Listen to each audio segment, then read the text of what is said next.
Hello and welcome to Kimchi English Teacher's Guide to TOEFL test taking. So in my videos in this series, I am going to help you learn how to take the TOEFL test. So what is the TOEFL test? It is a English as a second language test that many students need to take to see their English proficiency to travel to America and study at an American university. Likewise, adults also can take this test if they want to go and work in America, if they come from a country that doesn't speak English as their first language. So this test involves 4 sections: a reading section, a listening section, a writing section, and a speaking section. However, that sounds easy, but actually, in actual fact, it's actually very difficult. So today, I'm going to take you through the integrated writing section. I will do videos on reading and listening, but those areas are so big, it will need to be over many different videos. I will teach you how to answer each question type in them videos, whereas the integrated writing is more specific and I can do it in one video.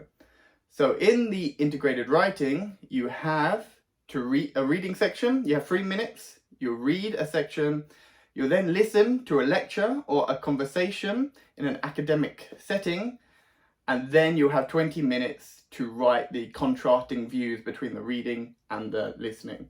So I'm going to take you through that in this video. I hope you enjoy. If you do, please subscribe, please leave a like, and let's get to the video. Kimchi English Teachers TOEFL Series, Part 1, Integrated Writing Guide. What is the integrated writing section? Okay, so I briefly touched on this earlier in the video, but in this section, you have 3 minutes to read a passage. You have to listen to a conversation or an academic lecture. You have 20 minutes to answer a question. So you will need to use your knowledge to annotate the reading section. You'll need to use your note-taking skills to highlight key details in the listening section, and you must state the contrasting views of the reading and the listening and use the correct terminology. That's very important. So I'm going to go through each section now, part by part, and tell you how I would approach this test, this writing section, and a simple guide of how to answer and what to look for. A lot of students overthink, especially in the reading section. So I'm going to show you next how I would approach this test, this writing section. Okay, so step 1, before you do anything in the test, before you start reading, before you start the listening section, please read the question first. The question will give you hints of what to look for in the reading and listening. So I've written here the question that we're going to look at today, and that is: summarize the points made in the lecture, being sure to explain how they cast doubt on the specific points made in the reading passage. Okay, you'll notice that I've highlighted in red certain words. Summarize. So that means you have to use your note-taking skills to just get the gist of what is being said in the lecture. So there you go. Straight away, we know it's a lecture. We know it's not going to be a conversation. It's going to be one person talking. So we know what we're going to look for there. Being sure to explaining how they cast doubt. So casting doubt means that they're going to be arguing against the point made in the reading. So the reading is going to be explaining a topic, and then the lecture is going to contrast that, it's going to argue against it. So, as you see in the next part, I said, what is it asking? We're going to have to summarize the lecture and explain how they contrast the reading section. Simple as that. Keep it simple, don't overthink. What do we know from this? We know that the listening will argue against the reading, and our main focus should be on the listening section. So when we list things of importance, we always put the most important thing first. So when you read the question, the lecture appears before the reading. And also you can read into the detail of, and you'll know that the lecture is the most important part. So we need to be focusing on that and not focusing all our attention on the reading. Let's go to the next section. Right, we get into the reading section now. Now, you should not be going into a TOEFL test without practice, without prior knowledge. This is just a guide, and I'm not going to go over how to annotate specifically, because you should already know what you're doing there and what you're looking for, and what specific details you need to look for. So the first one is going to be the topic. This is what the reading is about. So you use the title and repeated words in the first paragraph to find it. It's not usually more than 3 or 4 words. Next, we come to the thesis. Here we stay in the first paragraph, and this tells us the overall main idea. When we go to the reading example in the next video, I'll show you specifically how to find it and what it means. Next, each paragraph, which is connected to the thesis, you're looking for the main idea. And each main idea explains what the paragraph is going to be about. And then, because it's not so important, we're not going to be highlighting this in the reading section, but you also have details. That in the reading test, not so much the integrated writing, but in the reading test, you need to know the details more specifically to answer the questions. And all the details do is support the main idea of that paragraph. Okay, so we're going to go to the next video, and you're going to see how I would approach this writing section.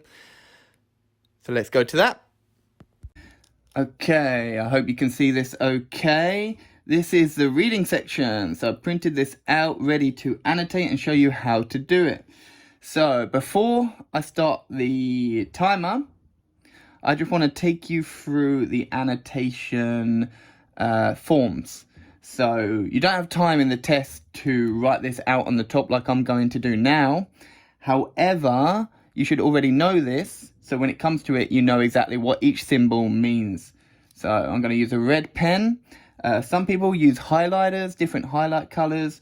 For me, it's just quicker for me just to use symbols rather than changing pens each time to show what each section means.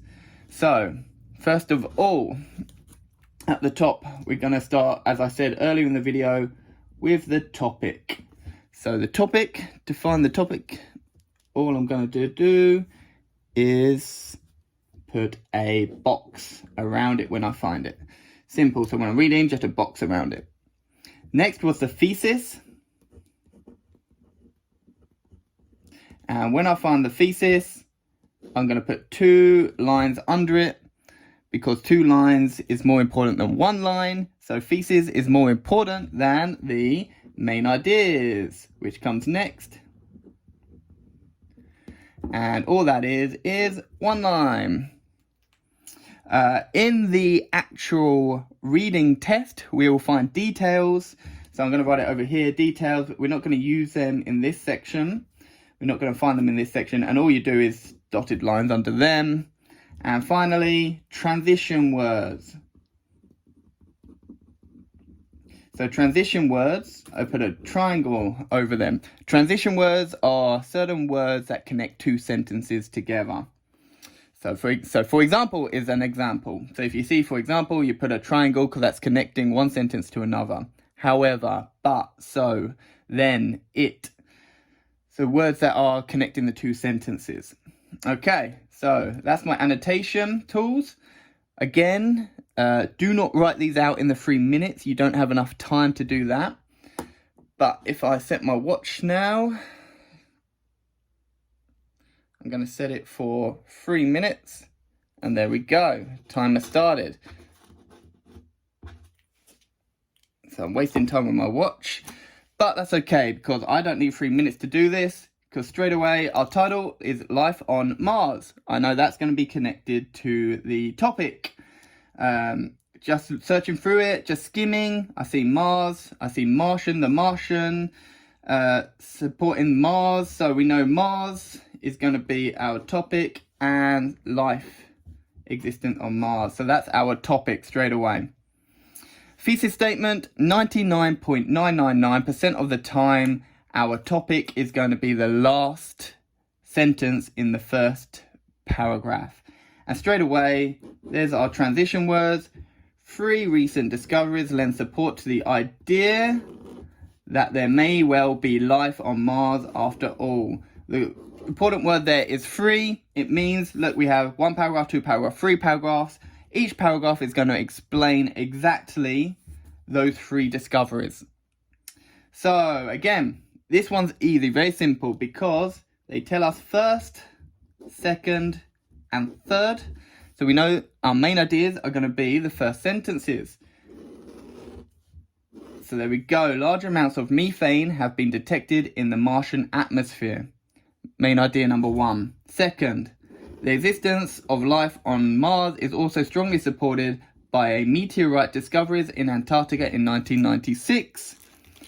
And our third main idea, observations of hydrogen on Mars made in 2001 by NASA Mars Odyssey spacecraft suggests the presence of liquid water that therefore could support living organisms. So there you go. Straight away, I've found the topic, the thesis, the main idea, and what are we on time-wise? We've got 1 minute left. Again, I've taken a lot of time to explain this to you. You don't need to look at anything else. You don't need to. A lot of my students make the mistake. They want to read it word for word, try and understand every single thing that they read. You don't need to. All you need to do is find the topic, find the thesis, find the main idea, and you don't need to look for the details. Okay, let me set my timer again. Here we go. How long we got? 30 seconds. All you need to do with the remaining time, once you've done this, so this should take you probably 30 seconds to get all of this. All you need to then do is read it in detail, the main ideas, because the listening is going to tell you the opposite. Okay, it's going to tell you against why that is not evidence for life, why that is not evidence for life, why this isn't evidence for life. Okay, very simple. I've done this, and then you spend the remaining time getting the detail of the thesis, the main ideas. There you go, my time is up. Done. Good. So that is the reading section.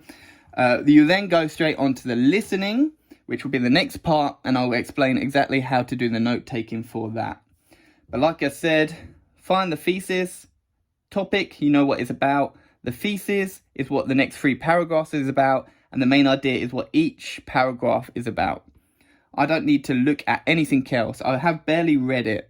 But I know, for example, that it's going to be about life on Mars and the 3 evidence. So the methane, the meteorite discovered, and the observation of hydrogen on Mars. They're the 3 main ideas that the listening is going to argue against. Simple. Don't overthink it. Make it simple. So the reading section is now done. I've taken you through my guide of how I personally would approach that section. So now we come on to, in my opinion, the hardest part, and that is the listening section. In this section, you will listen to a conversation or a professor giving a lecture. So in my example, we already know it's going to be a lecture. Now, why is this so hard? First of all, you only get to hear the listening one time. There's no, I missed a section, can I play it again? No, you have to listen to it one time and get all the information. You must take notes that argue the points in the reading. And this time, in the reading, I told you not to include details, but in the listening, you have to include details for a better score. Don't write full sentences as you take the notes. You do not have enough time to do this. This section is more important than the reading, but use the clues in the reading to predict what the speaker will say. So by this, I mean, we've already looked at the reading. We know what the thesis and main ideas are, and what evidence they use to support their theory of potential life on Mars. So we know that the listening is going to argue that. So we kind of got an advantage in that sense. So, and then I'll give them the example. If the reading supports something, the listener will argue it. So we know that already. So I'm going to show you now the listening section. Unfortunately, the website I took this TOEFL integrated writing test from, they didn't supply an MP3 for the listening. So I've had to record myself speaking the script. So you're going to hear me as the professor. So on the next clip, I'm going to show you how to lay out your listening note-taking part. And yeah, let's get into it. Okay, so we've got our reading section here still with us. And it's a good idea to use this while you're writing notes. Not to look at it, just to have an idea, though, of the main ideas and the thesis statement. So before the listening starts, I like to organize my listening notes. I know to predict what's going to come. We know the topic already. It's going to be about life existing on Mars. So that's what we're reading about. So it's going to be the counter argument on the listening, and it's going to be about arguing against the life on Mars, that it exists. So the first thing we need to find is the thesis.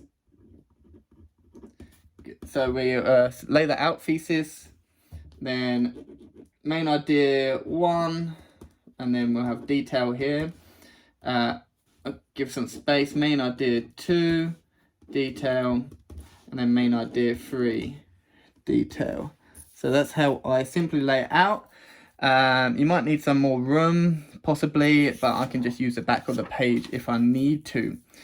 So already we know here they're talking about the 3 discoveries, and here is the key. There may very well be life on Mars after all. So it's going to counter that. I know, I can predict. So in terms of here, the thesis, the main idea 2, and main idea 3. You kind of, if you miss it, it's not too bad, because we just have to counter against what it says there. So even if you just focus on the detail, that's enough to probably get you enough information to do the answer the question in the next part. So let me play. Apologies, it is me speaking, but let's give it a go. Now listen to part of a lecture on the topic you just read about. Mars is a very unfriendly place for life.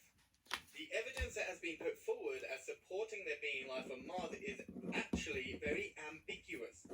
The fact as we know them can easily be accounted for without supporting life on Mars.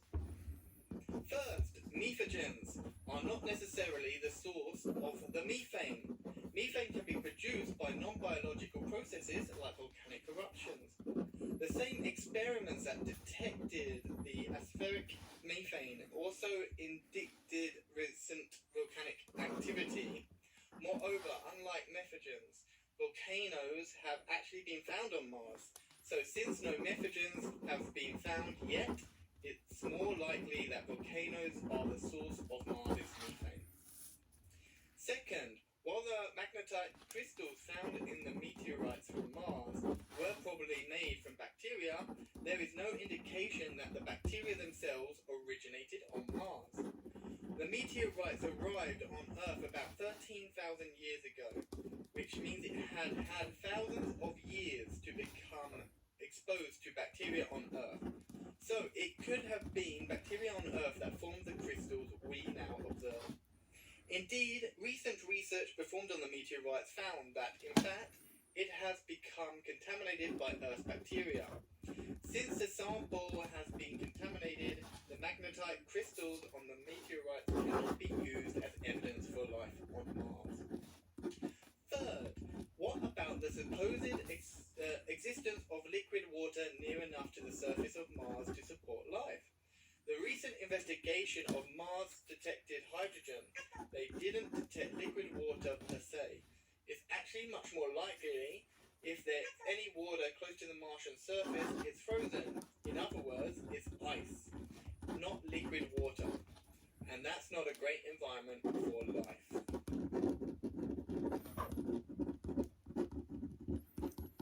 Okay, so that's all the notes I've taken.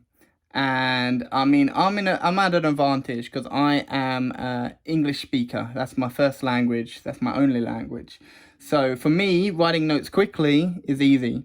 I know for people who speak English as a second language, writing in a second language can be very difficult. And to keep up, it takes a lot of practice. So these are my notes. They probably don't look like much now, but in terms of the thesis itself, the evidence is ambiguous. So it's kind of stating that it's kind of that the tone of it was very like kind of intriguing, and actually it's more saying like the facts do not support that life on Mars, but it's interesting. It's interested in the theory. The first one was the methogens, and that there were no sources. But there's no sources found, but actually volcanic eruptions can cause methane. So the methane found in the atmosphere was probably caused from the volcanic eruptions and not methogens. So they're saying methogens was the first piece of evidence for life on Mars, but there is actually no proof that methogens is there. And any methane is probably cause of volcanic eruptions because volcanoes have been found on Mars. The second part was the magnetite crystals do form the bacteria, and the meteorite that was found on Earth, they're stating that the bacteria isn't from Mars. It's actually because the meteorite's been on Earth for 13,000 years, so it's been exposed to the bacteria on Earth. So it's been contaminated by the Earth's bacteria. So that sample cannot be used because it's too old and it's being contaminated. That's what they're saying. So that's arguing against point 2 that's made here about the existence, about the meteorite. They're saying that, yeah, it can't be used. And third of all, they're talking about liquid water. And they said that liquid water is actually probably hydrogen, and it's actually in a form of frozen water, ice. And they're saying that it's not good evidence for life. Okay, so it's very difficult, this part, and to take notes, and you have to have good memory of what you've written. It looks a bit chaotic for me, but this is how I best take notes. Always line it out: thesis, main idea 1, detail; main idea 2, detail; main idea 3, detail. Because then that's how we know it's formatted from the reading and how it's going to argue and counter the points. When we get to the actual writing section, it's very important that when we're writing, we don't copy it word for word. You don't put thesis statement. The reading says 3 recent discoveries lend support to the idea that there may well be life on Mars. Don't write it word for word because you will lose marks for that. They need to see something called paraphrasing. And paraphrasing is rewriting what you're reading in a different form. Maybe changing a word for another word, but you don't add information and you don't take away information. So let's move on to the next section, the writing. Okay, so we've done our reading annotation and we've done our note taking for the listening. So we got lots and lots of information, and now we need to siphon that into a readable, more presentable and more professional way. So kind of like essay writing now. So first of all, I mentioned it in the video just previous that we need to write paraphrased versions of your reading. So starting with the thesis and how it contrasts to the listening. So again, remember, paraphrasing is not writing word for word. Paraphrasing or summarizing is changing the form or the layout or the words, but not changing the meaning, not adding information, not taking away. Next, we need to write the main idea of the reading, again paraphrased, and directly followed by the listening main ideas. Following with the listening details as well. It's very important that we focus on the listening. So you do this, main idea 1 for reading, main idea 1 for listening, then main idea 2 for reading, main idea 2 for listening, and so on. To strengthen your answer, And to get the best score, you should write a conclusion and summarizing the points that you've made in the essay or in the writing. And again, at the bottom, I've written there, do not copy, please paraphrase. It's really, really important. If you copy, you lose marks. So if the grading is out of 5, if you are copying word for word, you could easily lose 2 points. So if your essay is perfect, but you've copied each word for word, then that 5 becomes a 3 or even a 2.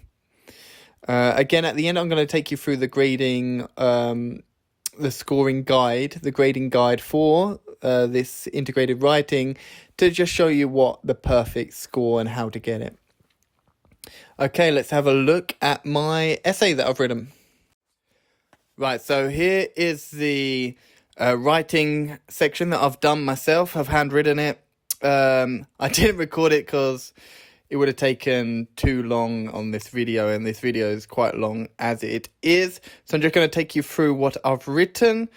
As you can see to the side, I'll split it up into thesis and contrast between the reading and the lecture, the main idea 1 and the counter, and then main idea 2 on this first page. Second page, I have the main idea 2 and 3, and I have a third page, which is conclusion. I did this all in 20 minutes, in the 20-minute timeline. So I'm just going to read you through my answer, so you can see how what I did, how I took the reading and the listening and combined them, connected them. So, the reading passage supports the theory of life on Mars by stating the evidence supporting the theory that there are living biological organisms on Mars is convincing. However, the lecture argues against this, suggesting that the evidence of life on Mars is indeed interesting and may warrant further investigation in the future. But as of now, the evidence is questionable. So you'll notice there that I've built the thesis statement of the reading and the thesis statement of the listening, and I've just beefed it up, made it look more essay style.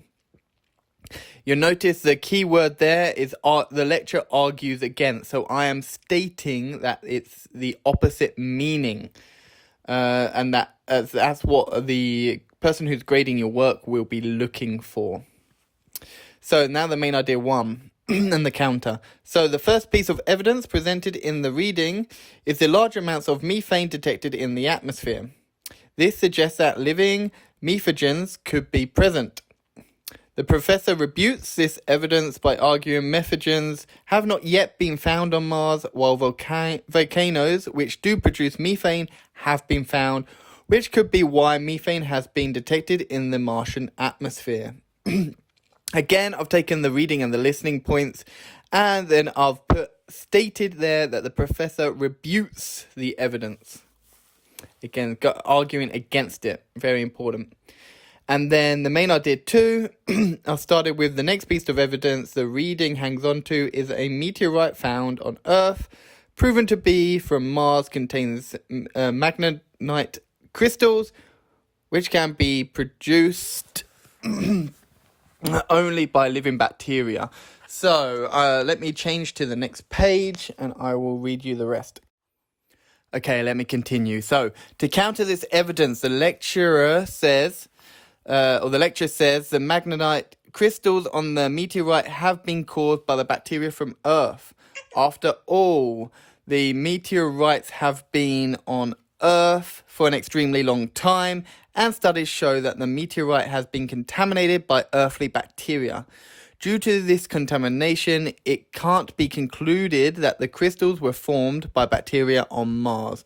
Again, you'll notice that I've paraphrased some of these sentences that we heard on the listening and in the reading.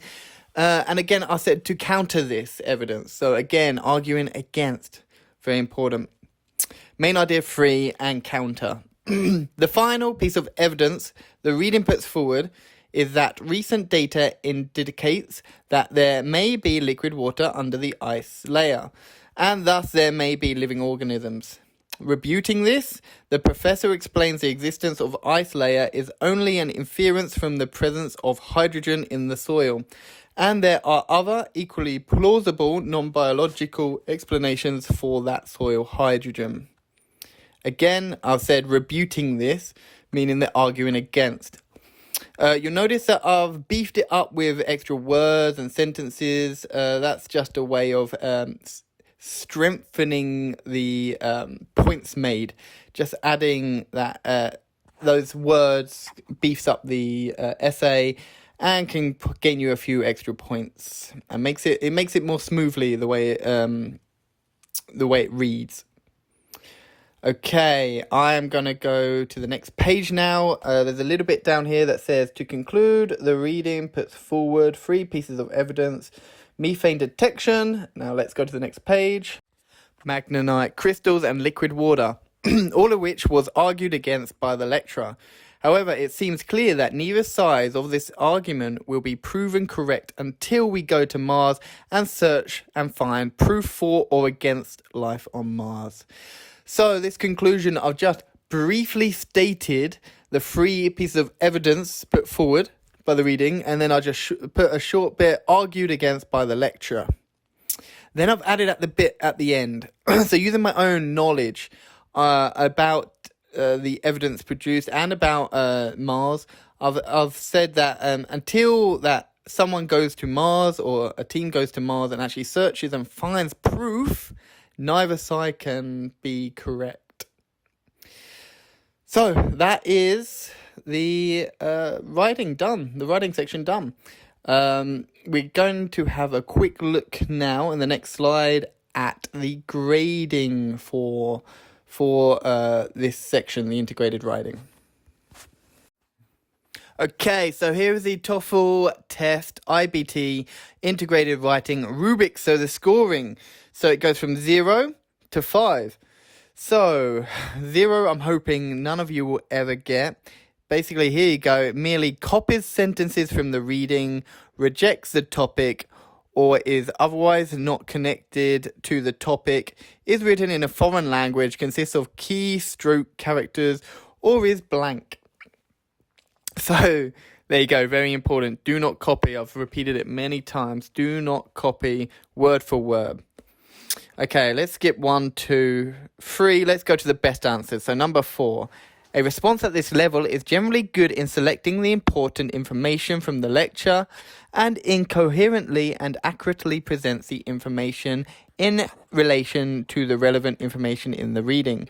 But it may have minor omissions, so inaccuracies, vagueness, or imprecisions, or of some context from the lecture, or in connection to the points made in the reading. A response is also scored at this level if it has more frequent or notable minor language errors, as long as such usage and grammatical structures do not result in any more than the occasional lapse of clarity or in the connection of ideas. So basically it's saying if you make some grammar mistakes, maybe you make a mistake in your tenses, you use past tense instead of future or future instead of past, or if you make some spelling errors, so your vocab isn't correct, then you're going to be in this category number 4. So it's saying a few, so I'm guessing if you have more than 3 or 4, you're going to be marked down into 3.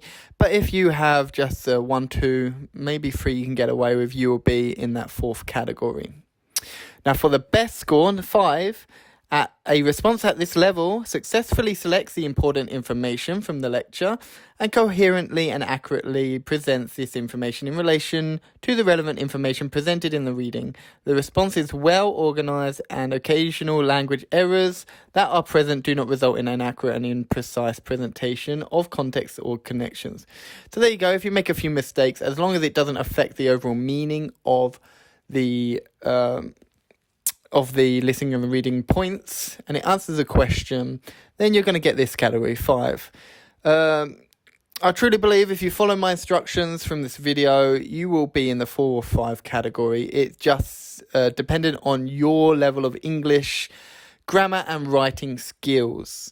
I hope this video was helpful to you. I hope you can take away something. I hope you learned something. If you did, please leave a like, please leave a comment. If you have any questions, please leave it in the comment section. I'll answer them and try and help you in any way I can. But for now, I'm going to leave it at that because this is quite a long video. So I hope you have a great day. I hope you do really well on your integrated writing test. And the next few videos, I will try to look at the reading section and answering the types of questions that you'll come across in that. So have a great day. See you next time.